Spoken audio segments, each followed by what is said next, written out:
política de la 4T que dejó a México en ruinas. Un estupendo libro que tienen evidentemente que leer y releer. Nayeli, vaya que ya traías adelantados algunos datos de los que se reportan actualmente. Así es, Joely, muchísimas gracias por el espacio, como siempre, para hablar de este tema que es relevantísimo para el país y sobre todo para quienes tienen hijos e hijas, porque justamente esta política de vacunación que México había sido pionero y prácticamente modelo en América Latina y en el mundo, justamente por el tamaño de población y las grandes coberturas que se alcanzaban en algunas vacunas, que alcanzaba hasta el 98%, por ejemplo, en la vacuna BCG contra tuberculosis, que es la primera vacuna que se aplica a cualquier recién nacido, pero que justamente en el gobierno de Andrés Manuel López Obrador se dio la baja en la aplicación de estos biológicos desde el primer año, Joely, desde el 2019, como documentamos justamente en este libro, por supuesto, de La austeridad mata, y en diversas publicaciones en Animal Político, pues se debió sobre todo a que este gobierno no compró las vacunas que se requerían, simplemente por esta política de austeridad. Intentaron conseguir mejores precios con distintos proveedores internacionales, pero finalmente no lo consiguió el gobierno federal a través de el subsecretario entonces, Hugo López-Gatell, y la entonces oficial mayor también de Hacienda, Raquel Buenrostro, y que al no conseguir, digamos, mejores precios, 2019 prácticamente no compraron la vacuna BCG, esta para recién nacidos, lo cual ya significó una baja importantísima durante ese año. Estamos hablando, Joely, que de 98% de cobertura que tenía esta vacuna en 2018, pues resulta que para 2019 bajamos a 73%. Ese retroceso, digamos, se había registrado, o ese número más bien se había registrado 20 años antes. Y luego vino la pandemia, que por supuesto, pues fue un factor que influyó en todo el mundo y en todos los países. Se disminuyó la vacunación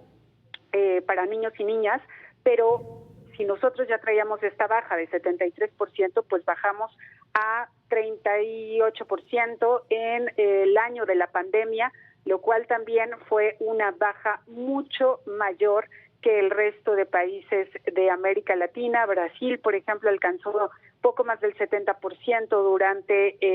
durante el periodo de pandemia, e incluso Chile, por ejemplo, mantuvo cerca de 100% su vacunación, pero nosotros nos desplomamos hasta el 30%. Por eso es que estos números que mencionaste al inicio de nuestra conversación, Joely, ejemplifica perfectamente la baja que continuamos teniendo, pero que obedece justamente a las decisiones de 2019 y que emprendió este gobierno por supuestamente buscar ahorros, pero en realidad tampoco hubo tal. También documenté que el gobierno federal compró a sobreprecio vacunas a Birmex, a esta institución pública de gobierno, pero esta institución compró en dólares, vendió en dólares, y eso en sí mismo ya fue un sobreprecio en 2020. Y además, Joely, pues no se ha logrado, digamos, pues revertir estas decisiones y, por supuesto, pues vacunar a todos los niños que les faltaron vacunas durante todo el sexenio, y eso, por supuesto, que va a repercutir pues no solamente en los siguientes meses, sino más bien años, en donde pues si una población no está vacunada con alguna de estas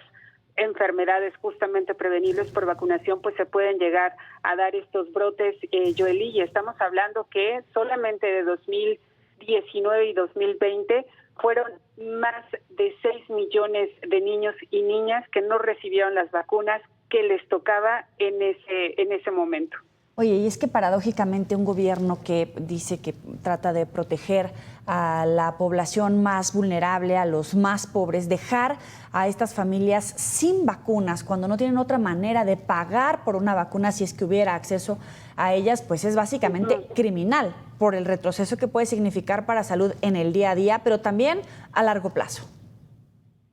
Completamente, Joely. O sea, siempre diré que el presidente ha insistido en esta frase de primero los pobres, pero en la práctica no la ha cumplido. Y la realidad, digamos,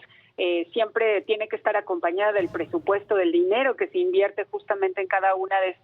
estos servicios más bien, y en este caso lo que vemos es que no ha sido prioridad para nada la salud pública y la salud y los servicios de salud para aquellos que no podrían pagarlo de otra manera, no podrían tener acceso a servicios privados, que son por supuesto los más pobres de este país, y ellos no han sido prioridad, y el ejemplo clarísimo son las vacunas, que seguramente quienes nos está viendo, escuchando, Joely, recordará que en años anteriores nosotros fuimos generación en que las vacunas estaban disponibles en donde quisieran aplicarlas, hasta incluso en las calles había brigadas, y ahora pues también seguramente habrán comprobado muchas familias que ya no es tan fácil acceder a estas vacunas, cuando antes era la política de salud, creo, más exitosa de cualquier gobierno, independientemente de quién gobernara. Ahora, para concluir, el gobierno del presidente López Obrador está por acabar y hemos platicado con diversos expertos que aseguran que no solamente durante el sexenio de la doctora Claudia Sheinbaum, sino que podría ocupar años más adelante, más de 6 años, en recuperar el nivel de vacunación y de atención sanitaria que se tenía antes de las decisiones políticas que se tomaron con el presidente López Obrador. En tu estimado, ¿qué escenario tienes? Pues mira, Joely, la verdad es que digamos que los expertos son los que mejor saben este tema, pero lo que sí creo es que en este gobierno, digamos que arrancará ya en el gobierno de la doctora Claudia Sheinbaum, tendría que analizarse justamente las decisiones y sobre todo los efectos que hubo en la administración del presidente Andrés Manuel López Obrador, y con base en eso tomar decisiones, porque el gran problema sería o que negaran lo que ocurrió o que simplemente repitieran también esas mismas decisiones, lo cual por supuesto nos seguiría colocando pues en retrocesos, como ya lo hemos visto en este sexenio, y se necesita mucha voluntad política, pero sobre todo muchos recursos, eso sin duda alguna, para tratar de revertir pues lo que se destrozó literalmente en este gobierno. La vacunación es el ejemplo más claro, y que de no hacerse pues sí estaríamos en serios problemas, así que pues más bien ojalá que sí haya la voluntad política y los recursos suficientes solo para reconstruir lo que se destruyó en este sexenio, porque hay que recordar también que no veníamos de un sistema de salud ni eficiente, ni eficaz, ni perfecto, pero sin duda alguna hubo retrocesos en este sexenio, y bueno, ahora ya digamos que el trabajo es doble para el siguiente sexenio, Joely. Tienen que documentarse, leer los testimonios, ser empáticos con otros mexicanos, leer el libro La austeridad mata de Nayeli Roldán. Muchísimas gracias, Naye, por estos minutos para el auditorio de Mega Noticias. Muchísimas gracias, siempre un honor estar en tu espacio, Joely. Gracias a ti por distinguirnos. Buenas noches.